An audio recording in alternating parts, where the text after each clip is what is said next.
5 is called The Bite of a Vampire Spy Dragon. I saw it, said Snotlout quietly. She showed me in here, she showed me in here, but just before she climbed in after me, a vampire spy dragon swooped down out of nothing and nowhere, and it took her. Windwalker, is this true? Hiccup. Turn to the Windwalker. That's not that talking.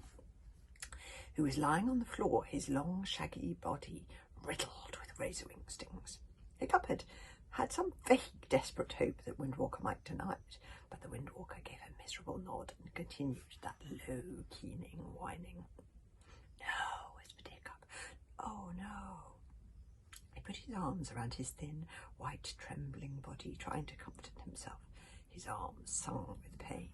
All my fault. Kamikaze had trusted Hiccup's instinct over her own. She hadn't agreed with his decision, but trustingly, loyally, she had followed Hiccup into battle, and now she had been lost. What had the phone spank said? If you try and slave Snotlout, he had warned, you will put us all in peril. By being kind to Snotlout, you may be endangering the lives of those who are loyal to you, who have never betrayed you. Sometimes kindness can be cruelty. These are the kind of difficult decisions that a leader has to take. But what do you expect, said the cold, hard voice of Snotlout contemptuously. You made a complete bird's nest of the whole entire operation. You woke up the dragons of the Dragon Rebellion. The noise probably told the witches, vampire spy dragons, that we were still there. What did you think was going to happen? Fishlegs was trembling with heaving anger, and he turned on Snotlout. We were only out there in the first place to save your poxy little life. Why didn't you at least try and go after her, Snotlout? She risked her life for you, and you couldn't even be bothered to follow her. Of course, I was dying to go after the dear little bog-burglar brat, drawled Snotlout, and I'd have jumped on my trusty steed like a shot. You know what a gentleman I am, Fishlegs. But my own riding dragon has most unfortunately been hit by razor wing stings and can hardly move his wings. How do we know that you didn't hand over Kamikaze to the witch? Maybe this has all been a trick to betray us to the Alvin's men. Fishlegs' hot, angry words said aloud what Hiccup was thinking. Why did we listen to your cries for help? You probably gave her to the witch's spy dragon. And you, shouted Fishlegs, are not worth even a tenth of that girl. Snotlout said nothing. His voice was in darkness, but perhaps there was a quivering in his fingers when Fishlegs said he was not worth a tenth of Kamikaze. But then again, perhaps not. That little bog burglar, he drawled. Come on, she's only a bog burglar after all. It was as if Snotlout was deliberately trying to provoke them. That was when Fishlegs really lost his temper. Snotlout had bullied Fishlegs all his life. Anybody who has been bullied knows what this is like. Fishlegs had spent all of his first 10 years in pure fear. Oh, terrified, too terrified to go out of the door as his lonely little hut in case he got caught by Snotlout and his bullying sidekick, Dog's Breath the Durbrain, who would hit him and kick him and take no notice if he pleaded or cried. And now they had saved Snotlout's life, and Snotlout had repaid them by betraying Kamikaze, who was one of the only 2 human friends Fishlegs had ever had. 15 years of being bullied, of hatred, of anger welled up in Fishlegs. All of Fishlegs' anxiety about where Kamikaze might be, the fear of what the dragon purists would do if he found them in that hideout, all of his rage at Snotlout came together in a white hot rush. We should throw you out of the hideout, roared Fishlegs. You are a liar. You are a traitor. You have betrayed Hiccup and us all, time and time again. The 3 heads of the deadly shadow let out a simultaneous scream, and lightning ricocheted around the inside of the cavern, and the 3 heads inhaled, ready to strike, for Fishlegs was their master now. Bam! Fishlegs hit Snotlout plumb on the nose. Snotlout looked completely and totally astonished. He had never really thought much about that weed, Fishlegs, apart from thinking up clever ways to humiliate him. Fishlegs had never dared so much as to pinch Snotlout, let alone punch him. Snotlout raised his arms to hit back and then paused as the gigantic, deadly shadow's 3 heads screamed a warning. Bam! Fishlegs hit him again. Snotlout half laughed because however hard Fishlegs tried to hit, his scrawny, weedy little arms were not really going to do any damage. That enormous 3-headed monster of his, though, well, that could do Snotlout some real danger. Snotlout eyed it fearfully. How does it feel? Said Fishlegs. through gritted, furious teeth, to know you are completely at someone else's mercy. Not good as it happened. Snotlout looked at Fishlegs' howling, berserk-like face, and at the dreadful roaring. That's very unlike Fishleg. I suppose the berserk rage is on him. Three-headed nightmare of a deadly shadow. Beside him, he paled a little. Come on now, Fishlegs, he said uneasy. You can take a joke now, can't you? I was only joking. Oh, it was a joke, was it? Snapped Fishlegs. Well, then I'm not. I'm just joking too. How does it feel to know whatever you do, whatever you say, however you plead, someone is never going to stop? Bam, bam, bam. Fishlegs hit him again and again and again. Stop, said Hiccup. Good. Grabbing Fishlegs' arm. Stop! Fishlegs finally stopped. The red rush of anger disappeared from his face and he dropped his arms. There's something truly dreadful about this war, said Hiccup in weary horror. It had made even gentle, unwarlike Fishlegs, who wanted to be a bard, actually strike Snotlout in anger. Snotlout would get us, wouldn't he? He has tried to kill you on many occasions, said Fishlegs flatly. You can't be weak, Hiccup. You can't give him so many second chances.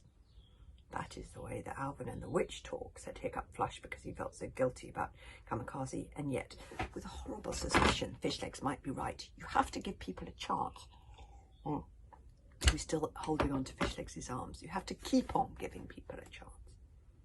Fishlegs looked at Hiccup, startled, and then Fishlegs sighed and pushed his curly hair out of his eyes. The last peppery spark of berserk anger faded from his cheeks, and he scratched a little eczema patch behind his left elbow and whispered despairingly, "You're right, it's this war. It does things to you after a while." Snotlout was absolutely white, stiff with anger and humiliation, because he had been hit by that weed Fishlegs, and his three-headed deadly shadow dragon had genuinely scared him, and everyone in that cave had seen that he was scared. Talk about giving a Viking a bad name, he jeered bitterly. Talk about giving people a chance. I know we've been enemies in the past, but I too have risked my life to come up here to warn you, even to help you. He shrugged his shoulders. But if you don't want to believe me, then don't. See if I care. Let's calm down, said Hiccup quietly. We're not going anywhere at the moment. We can't find Kamikaze until the Dragon Furious goes away. The Dragon Furious ever does go away, but it is sounding like he will not rest this time until he has fried us in our beds. And lots of us are wounded, said Hiccup. Let's see to that. And then Snotlout can tell us his side of the story. Most of the injuries were razor-wing poison darts, which had to be removed, leaving a numbing pain that hurt more than the sting of a bee or a hornet. But more seriously, a great purple-black bruise, like a spreading flower, was making its way up Hiccup's left arm, where the vampire spy dragon had bitten him. And when Hiccup took away the rags that Fishlegs had wrapped around the wound a couple of minutes ago, so that he could put some herbs on the injury to heal it, he started in horror. The bite was not deep, but a single tooth from the vampire spy dragon was embedded in his arm. Hiccup was a dragon watcher, so he knew a great deal about the various dragon species and the way they hunt. Vampire spy dragons catch their prey a little like Komodo dragons. They lure their victim, they bite their victim, leaving one of their teeth in the wound and let go. The poison in the bite then slowly paralyzes the prey, and the vampire spy dragons locates its dying and helpless victim by the tracking device of its own tooth. I don't think Komodo dragons leave a tooth in their victim, but I do think that they poison them. I think that's right. Only they leave a tooth in their victim, like the vampire spy dragon. Don't try and get the tooth out, warned the rodent's fang. Your body will work to reject it, but you might be interested in Komodo dragons. Actually, by the way, they are extraordinary creatures. Look them up. But yes, vampire spy dragons are clearly a distant relative. Don't try and get the tooth out, warned the rodent's fang. Your body will work to reject it, and in time it will fall out naturally. The tooth has serrated edges, so if you try and dig it out in the meantime, you will just do yourself more damage.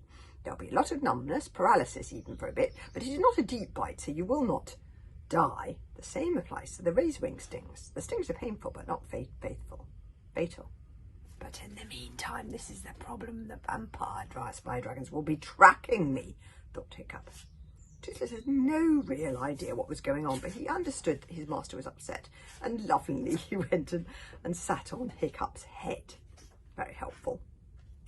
Don't be sad, master. Toothless is here, Toothless reminded him, sliding down to Hiccup's shoulders, and he put his wings around Hiccup's neck with a tenderness that nearly strangled him. Toothless searched for something that might cheer Hiccup up. I'll wear my coat, if you like, said Toothless. Look, Toothless will wear his coat. That will make you feel better. Oh, he fetched his coat, which was half charred because Toothless had hidden it helpfully in the fire. Does that make you feel better, master? Toothless is cute and he won't catch cold now. Toothless sneezed a large amount of dragon snot into Hiccup's face. Whoops, sorry. Thank you, Toothless, lied Hiccup, automatically wiping his face and putting a hand out to the little dragon. That makes me feel so much better. The hogfly nestled under one of Hiccup's arms and squeaked sympathetically. Tickle my birthdays, it's bath time. Hey, hold the peanut. Didn't make much sense, but Hiccup was touched that both dragons, in their different ways, were trying to comfort him. Snotlout watched them all moving about, quiet and sad, wounded and frightened as the rage of the dragon rebellion roared on outside. At least they had each other. At least they did have each other. He was out of place and out of time, shut out from their companionship, an interloper, watching them from the shadows. Snotlout had a deep cut on his right arm and one or two on his face, both near misses with the razor wings, but nobody was going to help him clean or dress his wounds. The hatred in the room towards Snotlout was so thick and heavy that you couldn't reach out and touch it. Both dragons and humans avoided looking at him as if he had a nasty smell. Snotlout had to tear bits off his own shirt and wind them round his gashes, and his pride made him pretend that they didn't hurt too much. It's only that wimp Hiccup who was giving me a chance, thought Snotlout resentfully. Does anybody feel like helping me finally unpick the lock on my chain? He drawled, and then I can tell you my side of the story, and you may just find that I was on your side all along. If you are on our side, where's your dragon mark? Demanded Fishleg, still very hostile. Show it to us, you traitor. Snotlout coolly took off his helmet to show a forehead entirely free of any tattoos whatsoever. I have no slave mark, said Snotlout, but I'm still on your side. Ha! Snotted Fishlegs, and the dragon joined in the disbelief with smoky sniggers of derision. Give him a chance to explain, shouted Hiccup. Thank you, said Snotlout, bowing to Hiccup. Ironically. Oh, so I think Snotlout is about to explain. Chapter 6, yes, is called The Other Side of the Story. And there's the inside of the treehouse. Have that. Yeah.